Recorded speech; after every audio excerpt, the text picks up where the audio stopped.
Buenos días, qué chido poder encontrarnos una semana más acá juntos para poder compartir de la palabra de Dios y del amor de Dios. Y al igual que estas últimas semanas vamos a seguir compartiendo el libro o la carta de Primera de Pedro. Y creo que Dios nos ha hablado bastante chido durante todo este tiempo y creo que nos ha servido un montón para crecer y para conocer más del corazón de Dios, así que me emociona mucho poder compartir de esta parte que también es súper importante para nosotros como cristianos. Entonces vamos a estar leyendo Primera de Pedro 3 del 12 al 22 y dice así. Del 13 al 22. Ahora bien, ¿quién querrá hacerles daño si ustedes están deseosos de hacer el bien? Pero aun si sufren por hacer lo correcto, Dios va a recompensarlos. Así que no se preocupen ni tengan miedo a las amenazas. En cambio, adoren a Cristo como el Señor de su vida. Si alguien les pregunta acerca de la esperanza cristiana que tienen, estén siempre preparados para dar una explicación.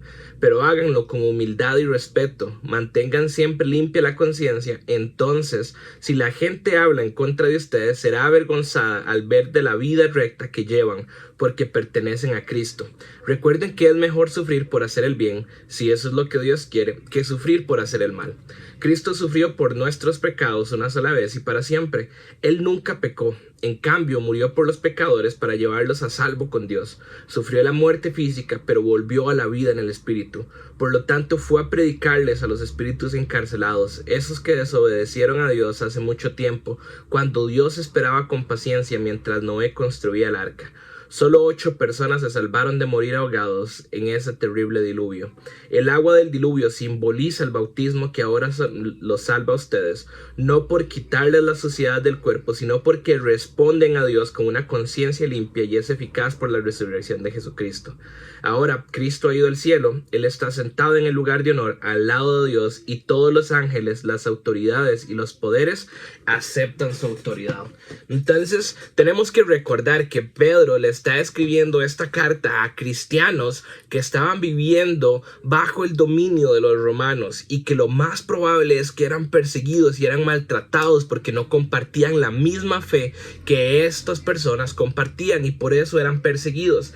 Estaban pasando por pruebas y estaban sufriendo de un maltrato por parte de los romanos, porque por lo general esta carta iba dirigida a gentiles que podían ser esclavos o que podían trabajar para las importantes personas romanas. Entonces, al ellos negarse al adorar a los dioses romanos, en ese mismo momento eran maltratados y obligados en muchos casos a arrepentirse de su fe y aceptar la fe romana. Entonces, Pedro los anima con una visión desde el primer momento de la carta, los anima con una visión de una herencia que es incorruptible y que no se puede contaminar y que no se desvanece. Entonces Pedro los ha estado animando durante todo el tiempo de esta carta, diciéndoles: vamos, ustedes son turistas en este mundo, ustedes no son para acá, ustedes no van a vivir para siempre aquí. Sí, van a sufrir en este momento, pero ustedes van a llegar a tener una recompensa eterna. Y esta es la misma esperanza que Pedro nos está diciendo en este capítulo. Nos está llamando a vivir una vida en santidad, pero también nos hace entender que tenemos que mantener en nuestra mente una perspectiva de cuál es la meta que nosotros estamos tratando de alcanzar, y esa meta es llegar a la presencia de Jesús cuando nosotros muramos de este cuerpo físico y tengamos nuestros cuerpos perfectos y podamos estar en el paraíso con nuestro Padre. Entonces Pedro nos recuerda: sí, ustedes van a sufrir, los van a perseguir, van a tener pruebas, pero recuerden que esto es temporal y que no va a ser para siempre, que lo que sí es para siempre es ese premio del supremo llamamiento que es en Cristo Jesús, del cual nos hablaba Pablo. A lo largo de la Biblia nosotros encontramos la idea de que el pueblo de Dios no tiene nada que temer a nuestros enemigos. ¿Por qué? Porque Dios nos va a proteger. Inclusive Pablo le contó a los cristianos de Roma: si Dios está por nosotros, ¿quién contra nosotros? En Romanos 8:31. En otras palabras, si Dios está a favor de nosotros, realmente no importa quién nos ataque, no importa quién está en contra de nosotros. Los que están en contra del pueblo de Dios van a ser castigados por Dios y sus propósitos van a ser frustrados por Dios. Y vemos constantemente a través de la Biblia cómo Dios habla de que el que hace mal le va mal, pero en cambio el que le hace bien tiene el favor de Dios y puede ver el rostro de Dios. Y por eso Pedro nos anima y es tan fuerte y tan enfático diciendo: vale más la pena sufrir por hacer lo bueno que sufrir por hacer lo malo. Porque ¿qué tiene de bueno sufrir por hacer lo malo? Si al final de cuentas es el castigo y la recompensa de las acciones malas que nosotros hacemos. Entonces, a través de la Biblia vemos esta promesa de que Dios está con nosotros, pero eso no significa que nosotros como seguidores de Jesús seamos inmunes al sufrimiento. Eso no quiere decir, al final recordemos que el príncipe de este mundo está en contra de nosotros como cristianos y está en contra de que nosotros vivamos una vida en santidad y una vida de ejemplo para los demás. Entonces, aun si el príncipe de este mundo está en contra de nosotros, entendemos que nuestra esperanza no está aquí, no está en la tierra. Nuestra esperanza, como dice Pedro al final de estos versículos, subió al cielo y está preparando ese lugar para que nosotros podamos estar con Él. Entonces, claramente el que Dios esté con nosotros no significa que nosotros no vamos a sufrir. Muchos cristianos, muchos seguidores de Jesús a través de la historia han enfrentado una y otra vez persecución por su fe y tenemos ejemplos grandísimos. De hecho, hay un libro que a mí me encanta que se llama Mártires o Locos, que es de una banda muy vieja que se llamaba DC Talk, que habla sobre cristianos que han sufrido persecución por el simple hecho de ser cristianos, y nos pone ejemplo tras ejemplo tras ejemplo tras ejemplo de personas que han sufrido por llevar el evangelio, personas que han sufrido por proclamar la fe. Entonces podemos entender que claro, si Dios está con nosotros, por nosotros, ¿quién contra nosotros? Pero al final de cuentas también vivimos en una realidad que está en contra de todos los seguidores de Jesús, y por ende vamos a pasar sufrimiento en algún momento. Pero tenemos la esperanza de que Jesús mismo dijo: si a mí me han hecho daño, si a mí me han maltratado, ustedes que son mis discípulos no pueden esperar algo menos. Pero inmediatamente Jesús dijo: pero tranquilos, porque yo he vencido al mundo. Y también antes de subir al cielo les dijo: yo voy a estar con ustedes hasta el final de los tiempos. Entonces tenemos la promesa de que lo que Jesús padeció es muy probable que nosotros lo vamos a padecer, pero también tenemos la promesa de que Jesús va a estar con nosotros hasta el final de los tiempos, y que aunque pasemos por cosas fuertes y aunque pasemos por cosas difíciles, Jesús va a estar con nosotros y Él prometió estar con nosotros. Y si nosotros somos fieles a Jesús y si nosotros sufrimos por hacer el bien y no por hacer el mal, tenemos una esperanza incorruptible, y nuestra esperanza está esperándonos a nosotros allá en el paraíso. Y luego Pedro nos habla muy fuertemente, o nos dice que siempre estemos preparados para defender nuestra fe. Y entonces aquí hay que hacer una diferenciación muy grande. Pedro nos está diciendo: estén preparados para defender su fe. No estén preparados para defender lo que usted cree que es la fe. No esté preparado para defender sus ideas o lo que usted considera que es Jesús, sino que esté preparado a defender su fe, que nuestra fe está definida en esto que Jesús, que el Espíritu Santo ha inspirado a muchas personas para hablarnos, y que nosotros tengamos un entendimiento más grande de quién es Jesús. Entonces lo que nos está pidiendo Jesús, lo que nos está pidiendo Pedro, es que estemos preparados para defender esto, o defender nuestra fe.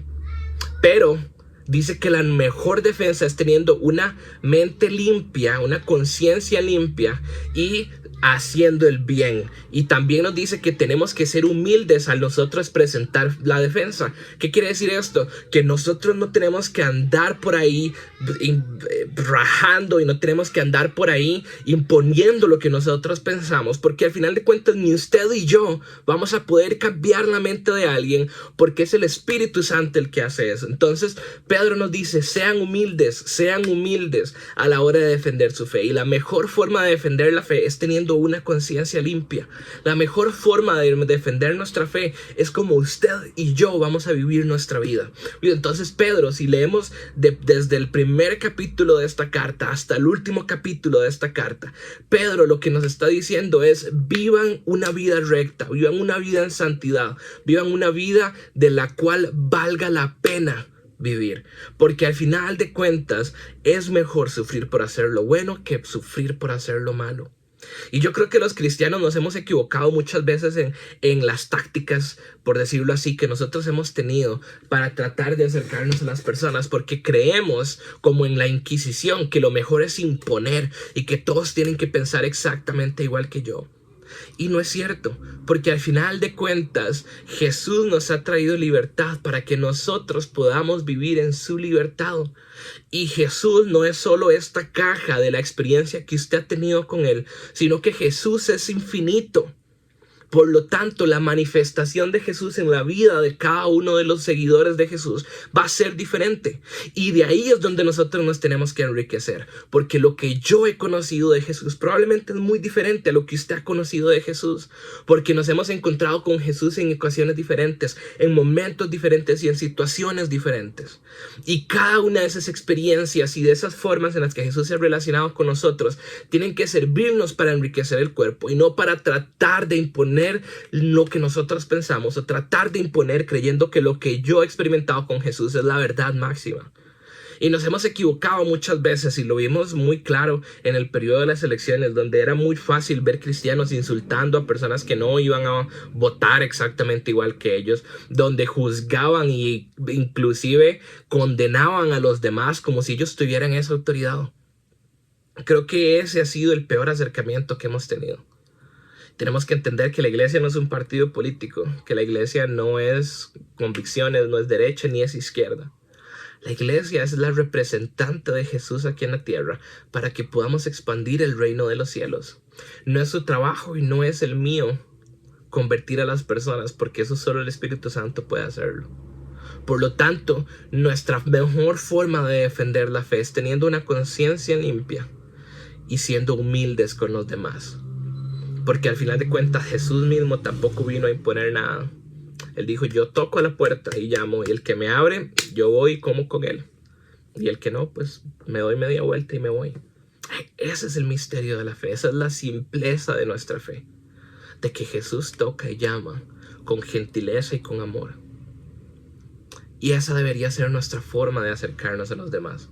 Con gentileza y con amor, acercarnos a Jesús, acercar a las personas a Jesús. Recuerden que usted puede ser el primer Jesús que ellos se puedan encontrar.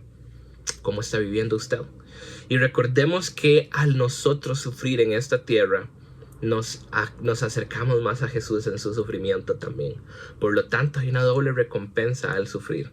Uno, que entendemos que claramente nuestra esperanza está puesta en Jesús y que Él está en el cielo esperándonos. Y dos, que podemos acercarnos más a Jesús y comprender más a Jesús en medio de nuestras aflicciones. Porque tenemos un Dios que también sufrió en cuerpo humano y entiende nuestras dificultades y entiende nuestros sufrimientos. Por lo tanto, está cerca de nosotros para consolarnos y para cuidarnos.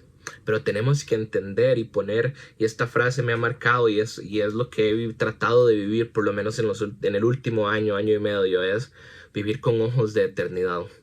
Entender que la vida no se acaba acá, sino que la vida empieza cuando acaba nuestra vida física, porque vamos a tener una eternidad con nuestro Padre. Y espero que podamos tener esta mentalidad y que podamos tener este mismo pensamiento y que podamos vivir una vida acorde a lo que Jesús nos ha mandado a vivir.